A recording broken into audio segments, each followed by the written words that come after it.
자, 오늘부터 보게 될 잠언 1장부터 또 여러 날 걸리겠지만 9장까지의 내용은요, 솔로몬의 잠언으로 구성이 되어 있습니다. 물론 그 뒤에도 솔로몬의 잠언은 많이 나오지만 한 단락이 이렇게 지어지는 거예요. 1장부터 9장은 솔로몬의 잠언인데, 잠언 전체 중에서 서론적 교훈들로 이 내용이 구성이 되어 있고, 그 중에서도 솔로몬의 강화 15가지가 이 1장부터 9장에 기록되어 있습니다.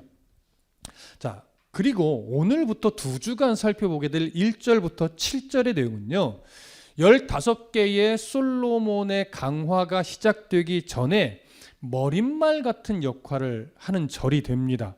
뿐만 아니라 이 잠언의 편집자가 이 1절부터 7절의 내용을 이 잠언의 가장 앞에 배치한 이유는 뭐냐면, 이 내용이 잠언 전체의 성격을 어떤 규명해주는 그 역할로도 손색이 없는 내용이기 때문에 의도적으로 이 내용을 잠언 전체의 내용을 시작하는 가장 첫머리에 배치시킨 걸로 볼 수 있습니다. 자, 그래서 우리는 이제 2주간 1절부터 7절의 내용을 살펴볼 건데, 솔로몬의 15개 강화의 서론적 역할을 하면서도 잠언 전체의 성격을 규명해주는 머릿말로 이해를 하고 이제 1절부터 7절을 차근차근 살펴볼 겁니다. 자, 그러면 1절을 다시 한번 읽어볼까요? 잠언 1장 1절 시작. 다윗의 아들 이스라엘 왕 솔로몬의 잠언이라. 자, 우리는 서론을 정리하면서 무엇을 하나 나눴냐면, 우리가 잠언하면 솔로몬이 지은 잠언이구나 이렇게 생각해 왔지만, 실제적으로 잠언 전체를 보면 솔로몬의 단독 저작이 아니라는 걸 확인했어요. 솔로몬뿐만 아니라 이름이 드러난 저자가 둘이나 있고, 또 지혜자, 여러 지혜로운 자, 이러면서 사실은 굉장히 저자가 많아요. 몇 명인지 우리가 헤아릴 수는 없지만 굉장히 저자가 많습니다.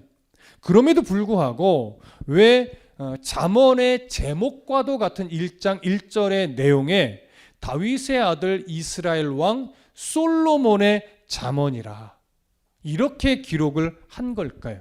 이 표현에는요, 솔로몬의 잠언이라고 잠언이 시작하게 기록한 이 이유는 뭐냐면, 여기에 한 3가지 정도 이유를 찾아볼 수 있을 텐데, 첫 번째는 이 잠언의 1장이 이제 솔로몬의 잠언으로부터 시작된다. 그러니까 잠언 전체를 보면 저자가 여러 명이지만 이제 누구의 잠언부터 시작할 거냐면 솔로몬이 지은 잠언부터 시작할 것이다, 이런 의미가 하나 담겨 있을 것이고, 두 번째는 아시다시피 잠언의 저자가 여러 명이라 하더라도 거의 80% 이상은 솔로몬의 잠언이에요.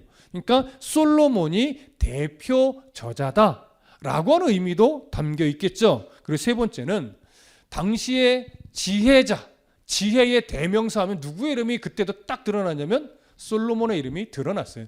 현 시대도 마찬가지죠. 예수를 믿지 않는 사람도 지혜하면 누구를 딱 떠올려요? 솔로몬을 떠올리게 되어 있습니다. 그래서 솔로몬이 당시나 지금이나 지혜의 대명사였기 때문에 그의 이름을 가장 먼저 언급한 것으로 여겨집니다. 그래서 우리는 이런 이유로 솔로몬의 이름을 가장 앞에 둔 것이구나, 이 정도 이해하면 좋을 텐데, 여기서 이제 한 가지 더 생각해 볼 것은, 그렇다면 솔로몬의 이름을 가장 먼저 기록한 것이 이런 의도라면 그냥 이스라엘 왕 솔로몬의 잠언이라 이렇게만 기록해도 충분한데, 굳이 그 앞에 한 가지를 더 첨가했죠. 뭘 첨가했죠? 다윗의 아들. 사실 다윗의 아들이란 표현이 없어도 전혀 무방해요. 그런데도 다윗의 아들 이스라엘 왕 솔로몬의 잠언이라 이렇게 기록했어요. 자, 이게 왜 중요하냐? 다윗의 아들이라는 표현이 왜 중요하냐? 잘 들어보세요. 잠언은요, 그냥 세상 사람들이 일반적으로 말하는 그런 어떤 지혜와 교훈의 모음집이 아니라고 말씀드렸어요. 잠언은 하나님의 언약과 밀접하게 연관이 있는 그런 교훈집이에요. 그러니까 하나님의 언약을 빼고는 말할 수 없는 교훈집이 잠언이란 말이죠. 그러면 하나님의 언약하면 당연히 모세의 언약을 떠올릴 수 있겠지만 솔로몬과 가장 가까이에서 하나님께서 특별한 언약을 주신 사람이 누구예요? 그게 다윗이란 말이에요. 그래서 다윗의 아들이란 표현은 무엇을 떠올리게 만드는 표현이냐면 하나님이 주신 언약을 떠올리게 만드는 그런 구절이에요. 그렇다면 하나님의 언약, 이걸 단순하게 그냥 언약을 맺어 주셨구나 이런 차원의 느낌을 좀 넘어섭니다. 무슨 말이냐? 성경 한 구절 좀 볼까요? 하나님이 다윗에게 언약해 준 것이 무엇인가? 사무엘하 7장 14절 15절. 이 정도면 이제 기억 또 나시죠? 저번 설교 때도 한번 언급을 했는데 사무엘하 7장 14절과 15절을 함께 읽어보겠습니다. 사무엘하 7장 14절 15절 함께 읽습니다. 시작. 나는 그에게 아버지가 되고 그는 내게 아들이 되리니 그가 만일 죄를 범하면 내가 사람의 매와 인생의 채찍으로 징계하려니와 내가 네 앞에서 물러나게 한 사울에게서 내 은총을 빼앗은 것처럼 그에게서 빼앗지는 아니하리라. 하나님이 다윗에게 주신 언약의 한 부분이에요. 개인적으로는 제가 제일 좋아하는 구절이기도 한데 지금 이 표현은 여호와 하나님께서 다윗의 뭐가 되어 주신다는 약속이에요? 아버지가 되어 주셨다는 약속이에요. 그렇기 때문에 그의 인생을 아버지로서 어떻게 앞으로 훈육하며 가르칠지 그것을 강조하며 해주신 말씀입니다. 아버지이기 때문에 그냥 보고만 있지 않아요. 아버지이기 때문에 무조건 좋게만 하지 않아요. 하나님이 아버지로서 뭘 해요? 훈육을 한다고 말해요. 훈육은 바른 길로 가게 하기 위해서 어떻게도 하신다는 얘기예요. 사람의 매를 대고 인생의 채찍도 대면서 진짜 육신의 아버지가 아들을 훈육하듯이 그렇게 하나님이 다윗을 훈육한다는 얘기죠. 이 얘기는 다윗 한 사람에게만 해당돼요? 아니죠. 다윗의 후손 모두에게, 하나님을 섬기는 다윗의 후손 모두에게 똑같이 적용되는 말씀입니다. 이러한 하나님의 손길을 인정하고 하나님의 훈육을 잘 받으며 성장해 가는 것, 이것이 지혜로운 삶이에요. 이것이 잠언에서 말하는 거예요. 그래서 다윗의 아들이란 표현을 사용하는 겁니다. 다윗에게 그렇게 언약해 주시고 그렇게 하나님이 간섭하여 훈육하신다면 솔로몬도 그렇게 다듬어 내신 거예요. 하나님이. 솔로몬뿐만이에요. 그 후손 우리에게 이르기까지 하나님은 동일하게 사람의 매와 인생의 채찍을 대시면서 우리를 훈육하여 하나님을 떠나지 못하도록, 또한 하나님을 더 바르게 알아가도록, 그리고 뿐만 아니라 하나님을 알아가면서 나의 신앙이 더 성숙하게 성장하여 그리스도의 성품을 닮아가도록 하나님 그렇게 늘 우리를 섭리하고 계시다라고 하는 것이죠. 그래서 잠언은요, 잘 들으세요, 모든 사람에게 해당되는 교훈집이 아니에요. 물론 모든 사람이 읽어도 이런 말씀이구나 하고 고개는 끄덕일 수 있겠지만 모든 사람이 이 말씀에 영향을 받을 수는 없어요. 그러니 잠언은 누구에게 해당이 되는 말씀이에요? 하나님을 아버지라고 부르는 자녀들이 그 하나님 안에서 그 하나님의 말씀을 기뻐하며 삶을 살아내기 위해서 반드시 알아야 하는 교훈집이 잠언인 거죠. 그러니 세상 사람들에게는 그냥 일반 교훈집 중에 하나처럼 여겨지겠지만 우리들에게는 일반 교훈집이 아니에요. 하나님 나라 백성으로서 이 세상에서 하나님의 시선을 의식하며 어떻게 판단하고 어떻게 선택하고 어떻게 살아내야 하나님의 마음에 합당할까? 이것을 깨닫게 해주는 교훈집이란 말이죠. 그러니까 일반 세상의 교훈집과 전혀 차원이 다릅니다. 그렇기 때문에 이 하나님이 허락하신 이 잠언은 다윗 언약과 뗄래야 뗄 수 없는, 또 모세의 언약과도 당연히 뗄래야 뗄 수 없는 그런 교훈집이죠.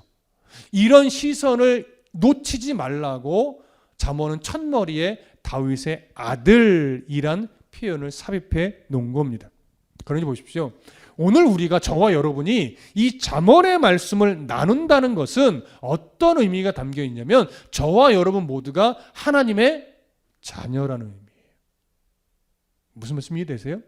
얼마나 복된 건지요. 저와 여러분은요, 하나님 우리에게 허락하신 잠언을 함께 전하며 듣고 나누고 영향을 받을 수 있는 하나님의 자녀예요. 복된 자녀죠. 그리고 세상이 말하는 지혜가 아니라 이제 아버지 되신 하나님이 우리에게 훈육하는 그 훈육을 받으며 살아가는 존재라고 하는 의미도 담겨 있어요.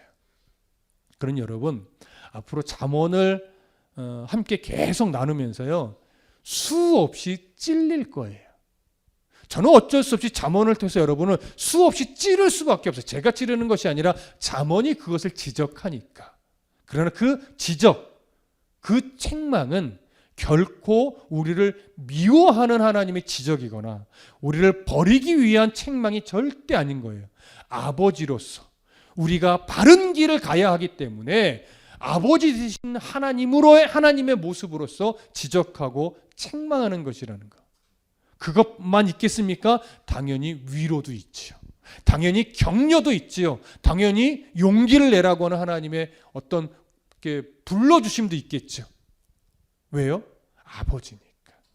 그래서 우리는 잠언을 통해서요, 무엇을 더 깊게 알게 되겠냐면, 지적을 하시든 위로를 하시든 나를 향한, 자녀된 나를 향한 하나님 아버지의 마음이 정말 그대로 느껴지시게 될 겁니다.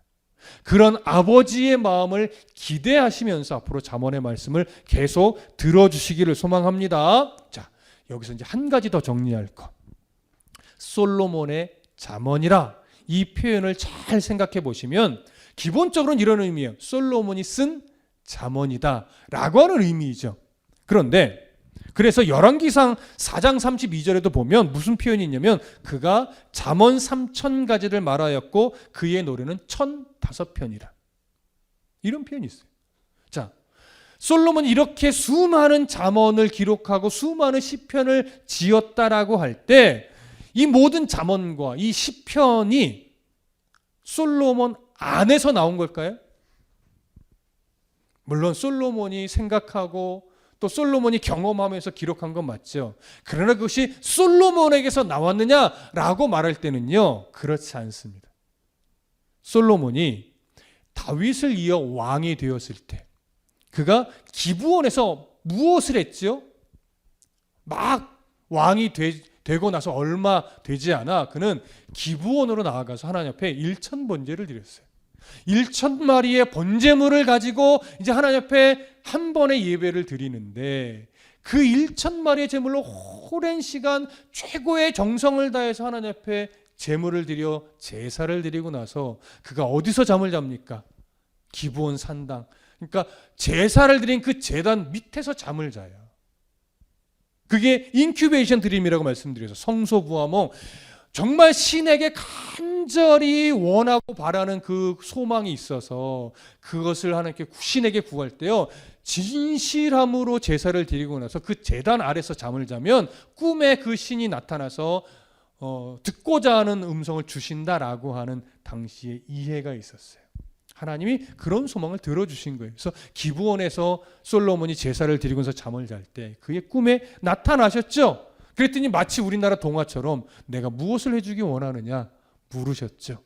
솔로몬은 하나님의 마음의 근거에서 공평과 정의를 판단할 수 있는, 백성들의 말을 잘 귀담아 들을 수 있는 그런 지혜로운 마음을 주십시오, 이렇게 구했어요.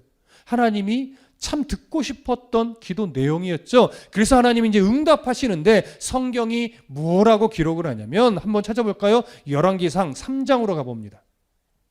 구약성경 열왕기상 3장 11절부터 14절까지. 열왕기상 3장 11절부터 14절까지 찾으셨으면 함께 읽습니다. 열왕기상 3장 11절부터 14절 시작. 이에 하나님이 그에게 이르시되 네가 이것을 구하도다. 자기를 위하여 장수하기를 구하지 아니하며 부도 구하지 아니하며 자기의 원수의 생명을 멸하기도 구하지 아니하고 오직 송사를 듣고 분별하는 지혜를 구하였으니 내가 네 말대로 하여 네게 지혜롭고 총명한 마음을 주노니 네 앞에도 너와 같은 자가 없거니와 네 뒤에도 너와 같은 자가 일어남이 없으리라. 내가 여기까지죠. 14절까지. 내가 또 네게 구하지 아니한 부귀와 영광도 네게 주노니 네 평생의 왕들 중에 너와 같은 자가 없을 것이라. 네가 만일 네 아버지 다윗이 행함같이 내 길로 행하며 내 법도와 명령을 지키면 내가 또 네 날을 길게 하리라.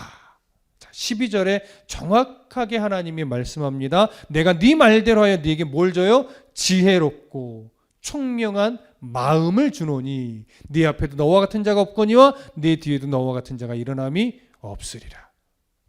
여러분, 솔로몬이 어떻게 그 지혜로운 잠언을 기록할 수 있었겠습니까? 하나님이 지혜를 주시고 하나님이 총명한 마음을 주셨기 때문에 그래요.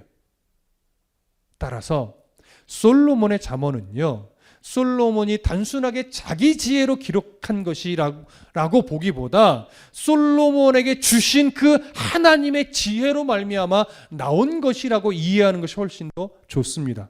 그렇기 때문에 잠언은, 특히 솔로몬의 잠언은 이렇게도 표현할 수 있어요. 하나님이 솔로몬을 통해 우리에게 교훈하시는 잠언의 말씀이구나. 이렇게도 이해할 수 있는 거예요. 이해되시죠? 그러니 솔로몬의 잠언이라 누구의 잠언이라라고 말할 때 항상 우리는 그들을 통해 하나님이 우리에게 지금 교훈하시는 말씀이구나, 이렇게 이해하며 한 말씀 한 말씀 들으셔야 돼요. 자, 이해되셨죠? 자, 1절은 이렇게 이제 정리를 합니다. 그러면 이제 2절로 가보겠습니다. 2절. 잠언 1장 2절 함께 읽겠습니다. 시작. 이는 지혜와 훈계를 알게 하며 명철의 말씀을 깨닫게 하며. 자, 지금 이 2절의 말씀은요, 솔로몬의 잠언이 가지고 있는 목적 두 가지를 제시하는 거예요. 자, 첫 번째 잠언의 목적이 뭐예요? 지혜와 훈계를 알게 하는 거예요. 두 번째는 뭐예요? 명철의 말씀을 깨닫게 하는 거예요. 자, 그러면 첫 번째, 지혜와 훈계를 알게 한다. 자, 무슨 의미인가 좀 생각해 보십시다. 여기서 말하는 지혜와 훈계, 히브리어로 보면 지혜는 호크마예요. 무엇과 동일한 단어냐면 기브온에서 솔로몬에게 하나님이 주셨다라고 하는 지혜가요, 히브리어로 하캄이에요. 호크마와 동일한 단어입니다. 이해되세요? 그렇기 때문에 지금 하나님이 솔로몬에게 주신 그 지혜를 가지고 솔로몬이 지금 무엇이 성도가 가져야 될 지혜인가, 무엇이 하나님의 자녀들이 가져야 될 지혜인가를 지금 끄집어내는 거예요. 그래서 이것은 단순하게 솔로몬의 지혜가 아니다라고 말씀을 드리는 거예요. 이해되시죠? 자, 호크마. 자, 이 단어는요, 단순하게 어떤 사실에 대해서 아는 지식을 말하지 않습니다. 어떤 삶에 대한 어떤 그 지혜, 지식, 삶을 어떻게 하면 효율적으로 살까, 이런 식의 지혜가 아니에요. 여기서 말하는 호크마, 지혜는요, 하나님 앞에서 자녀로 살아갈 때 어떻게 살아내는 것이 하나님이 기뻐하시는 바른 삶의 길이고 어떻게 사는 것이 하나님이 기뻐하시지 않는 올바르지 않은 삶인가, 이것을 분별해 낼 줄 아는 지혜를 말하는 거예요. 이해되세요? 그러한 통찰력이기 때문에 성도가 성도답게 살기 위해서 이 지혜는 반드시 필요한 거죠. 단순하게 성공하는 지혜를 말하는 것이 아니란 말이죠. 하나님이 기뻐하는 성도의 삶, 자녀의 삶, 그게 무엇일까를 우리가 깨닫게 해주는 통찰력으로서의 지혜를 말하는 겁니다. 그리고 이제 또 훈계를 이어서 말하죠. 훈계, 히브리어로 무사르라고 하는 단어예요. 이 단어는요, 아주 중요한 특징이 있는데 징계와 책망을 통해서 알게 되는 지혜, 알게 되는 교훈, 이걸 말해요. 그렇기 때문에 잘 들으세요. 지혜와 훈계는 분리시킬 수 있을까요? 없을까요? 성경은요, 분리시키지 않아요.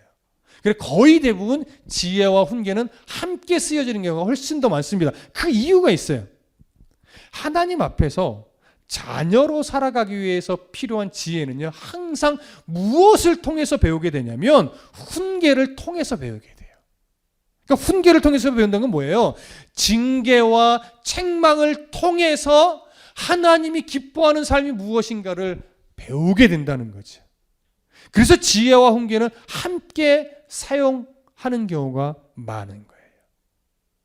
하나님의 자녀가 하나님이 기뻐하시지 않는 어그러진 길, 잘못된 길로 갈 때는요, 하나님이 그냥 방관하지 않고 항상 징계를 통해 꾸짖어 가면서라도 바른 길로 갈 수 있도록 하나님이 가르치세요.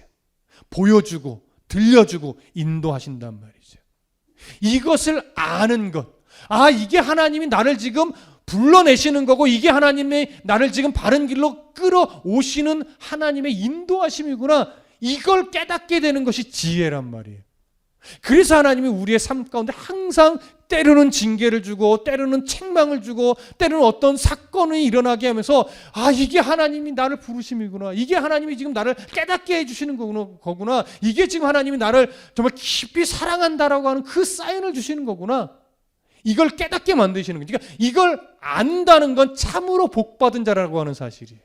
근데 아무리 이렇게 저렇게 막 징계를 하고 또 뭘 하고 했는데도 알아듣지 못하면 성경은 그것을 어리석은 사람이라고 말해요. 그러니까 오늘 우리가 지혜로운 성도가 된다는 얘기는요, 똑똑한 성도가 된다는 얘기가 아니에요.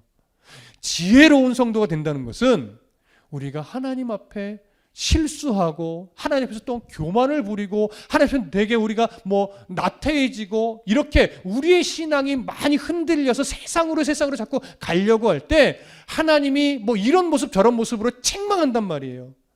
또 훈계하고 훈육하면서 징계하고, 그러니까 다시 말하면 사람의 매를 대기도 하고 인생의 채찍을 대기도 해요. 그때 왜 나한테만 이런 일이 일어나는 거야? 난 정말 싫어, 화가 나, 분노하고 이렇게 하는 것이 아니라 내가 지금 곁길로 갔었구나, 하나님이 나를 지금 정신 차리라고 하시는구나, 내가 다시 말씀 앞으로 예배의 자리로 하나님 기뻐하시는 삶의 모습으로 내가 다시 궤도 수정을 해야 되는 때가 온 것이구나, 이렇게 생각을 바로잡으라는 거죠. 이게 지혜로운 거예요. 오늘 우리가 그런 삶을 지금 살아가고 있을 거예요. 그렇죠? 저도 그 노력을 하고 있고 여러분들도 그 노력을 하고 있고 앞으로 잠언을 통해서 바로 그러한 지혜를 배우게 되는 겁니다. 그러니 사람의 매와 인생의 채찍으로 징계하면서 훈육하겠다라고 다윗에게 주신 말씀은 너무나 놀라운 은혜의 말씀인 거예요. 제가 그 은혜를 깨닫게 되면서 이 말씀을 제일 좋아하게 된 거예요. 하나님, 제가 연약할 때 제가 목사로 하나님 앞에 부름받아서 이 길을 가고 있는데 제가 헛된 교만을 꿈꾸고 헛된 탐욕에 빠질 때 하나님, 저에게 사람의 매를 대주시고 인생의 채찍을 대주셔서라도 올바른 목사로 끝까지 변하지 않고 갈 수 있도록 도와주십시오. 그 고백 안 할 수가 없는 거예요. 그래서 종종 여러분들에게 그 말씀을 드리는 거예요. 오늘도 전도사님들에게 얘기하다가 우리 효선전도사님이 저한테 그러더라고요. 목사님 변하면 제가 옆에서 막 찌를 거라고. 그런 관계가 되어야 돼요. 저도 마찬가지죠.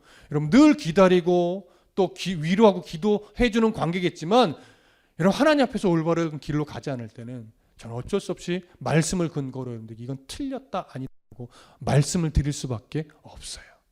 그것이 또 옳은 관계이고요. 이렇게 지혜와 훈계를 알게 한다 할 때요, 여기에는 항상 아버지 되신 하나님의 사람의 사랑, 사람의 매, 인생의 채찍은 항상 들어갑니다. 저는 그거 없어도 믿음 잘 지킬 수 있어요 라고 말하는 것, 저번에 말씀드렸죠. 엄청난 교만이라고요. 사람은 그럴 수 있는 존재가 못 됩니다. 그렇기 때문에 하나님은 우리의 연약함을 아시기 때문에 내가 너희를 사랑하여 사람의 매를 대서라도 인생의 채찍을 대서라도 너희들에게 하나님이 기뻐하는 바른 길을 깨닫도록 할 것이다. 그것을 아는 것이 바로 지혜다. 이걸 말씀하신 겁니다. 지혜와 훈계는 바로 그렇게 섭리하시는 하나님을 말하는 거고, 그것이 하나님의 섭리라는 것을 깨닫게 되는 것이 바로 오늘 본문이 가르쳐 주고자 하는 지혜로운 삶이에요. 이해되시죠?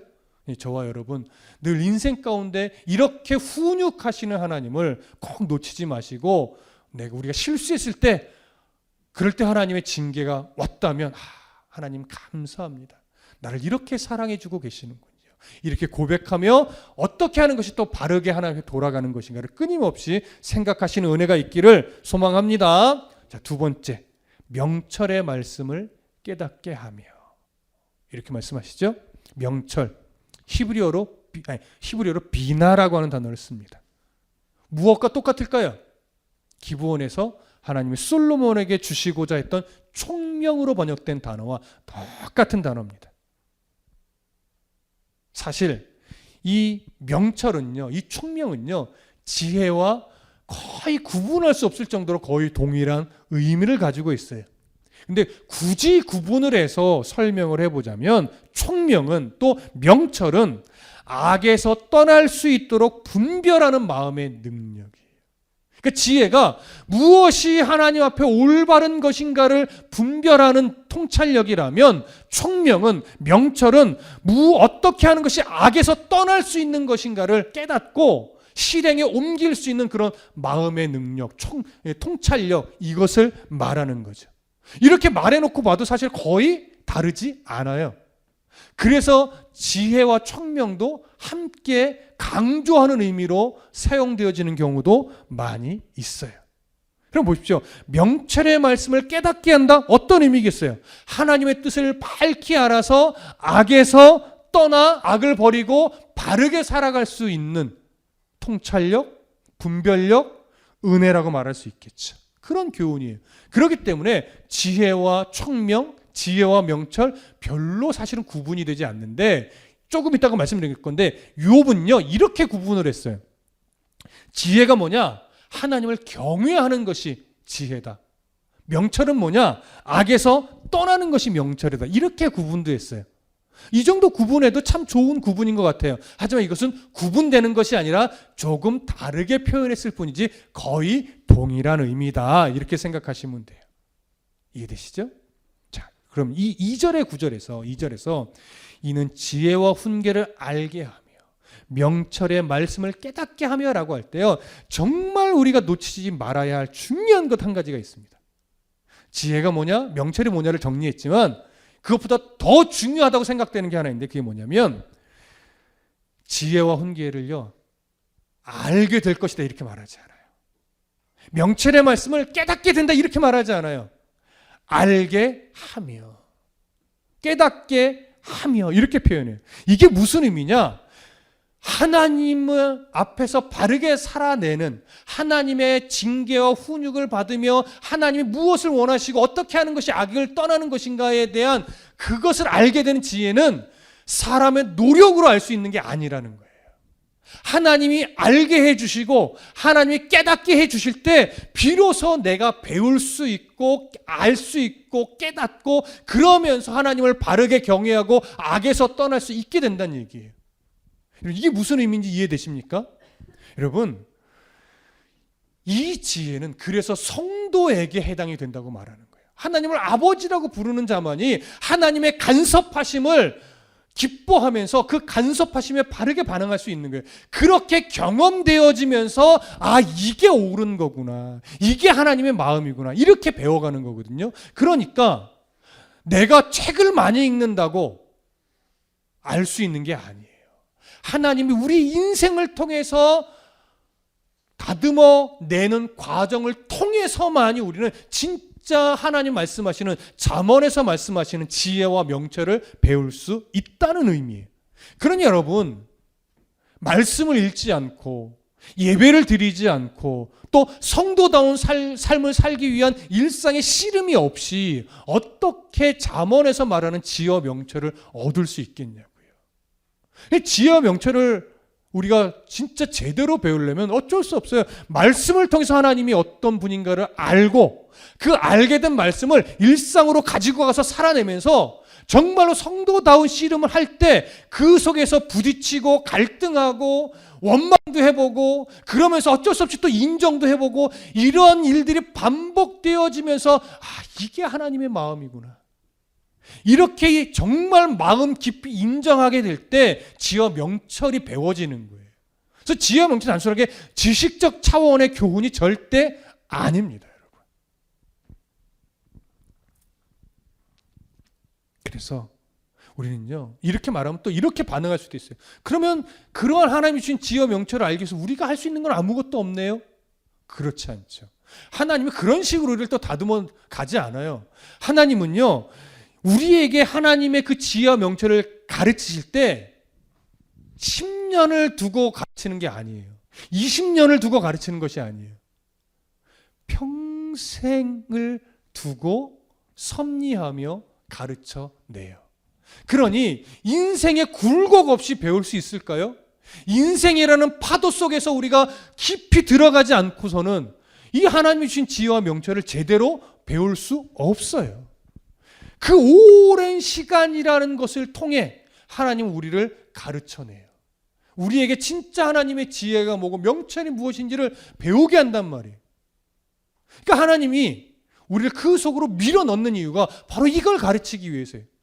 내가 뭘 잘못했어요? 라고 여겨질 때 많잖아요. 도대체 내가 뭘 잘못했길래 하나님이 이런 상황에 나를 자꾸 밀어넣는 거야. 이렇게 여겨질 때 많잖아요. 근데 이유는 딱 하나밖에 없어요. 그걸 통해서 배우라고.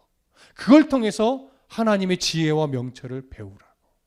꼭 내가 잘못해서만, 내가 실수해서만, 내가 죄를 져서만 그런 상황을 겪는 것이 아니고, 죄 짓지 않고 잘못한 거 없어도 하나님은 우리가 더 깊이 깨달아 알아야 되기 때문에 그런 세파 속에, 그 파도 속에, 그 폭풍 속에 우리를 하나님이 그냥 밀어넣는 경우도 있단 말이에요. 여러분 아까도 말씀드렸지만 욥기 28장 28절에 보면 욥이 이렇게 고백해요. 또 사람에게 말씀하셨도다. 보라, 주를 경외함이 지혜요, 악을 떠남이 명철이니라. 욥의 진실한 고백이거든요. 근데 이 고백을 욥이 언제 한 걸까요? 28장이면 이미 중후반부잖아요. 욥이요, 이미 모든 것을 다 잃어버리고 극심한 고통 가운데 있을 때, 그리고 친구들과도 변론하면서 오히려 더 가슴을 후벼 팠을 때, 그렇게 친구들마저 욥을 이해하지 못하고 정죄할 때 그 가슴 아픈 대화를 하고 나서 하나님의 진정한 지혜가 무엇인가를 그가 입술로, 가슴으로 고백한 표현이 이겁니다. 하나님을 경외함이 지혜다. 악에서 떠남이 명철이다. 욥이 뼈아픈 인생의 고통을 겪으면서 할 수 있었던 고백이었습니다. 따라서 우리가 배워가야 하는 지혜와 명철은, 잠언의 교훈은 세상에서 성공적인 삶을 살기 위한 용도가 아니라는 것 꼭 기억하십시오. 하나님이 우리의 전 인생을 통해서 우리에게 가르쳐주고 싶은 것, 우리가 꼭 알게 만들고 싶은 것, 그것이, 그 내용이 담겨 있는 지혜가 바로 잠언입니다. 하나님은요, 그렇게 우리에게 가르쳐주고 싶은 지혜들을 잠언을 통해서 교훈하시면서 결국은 우리의 인생을 통해서 하나님이 드러나기를 원하시는 거예요. 그래서 잠언의 말씀을 올바른 교훈으로 받은 자의 삶 속에는 마땅히 무엇이 드러나야 되냐면 하나님이 어떤 분인지가 드러나야 되는 거예요. 여러분 창세기 41장 37절부터 39절의 내용을 보면 요셉의 이야기에서 바로가 이런 고백을 합니다. 바로와 그의 모든 신하가 이 일을 좋게 여긴지라. 바로가 그의 신하들에게 이르되 이와 같이 하나님의 영에 감동된 사람을 우리가 어찌 찾을 수 있으리요 하고 요셉에게 이르되 하나님이 이 모든 것을 네게 보이셨으니 너와 같이 명철하고 지혜 있는 자가 없도다. 요셉의 지혜와 명철을 이야기하지만 그 이제는 뭘 얘기해요? 그 지혜와 명철이 누구에게부터 온 것이라고 바로가 이야기를 해요?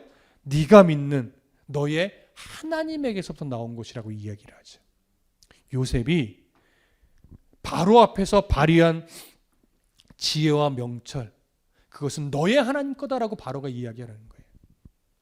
요셉이 하나님이 주신 지혜와 명철을 올바르게 사용했기 때문에 바로가 요셉을 통해서, 요셉이 발휘한 지혜와 명철을 통해서 누구를 볼 수 있었던 거예요? 바로 여호와 하나님을 볼 수 있었던 거예요.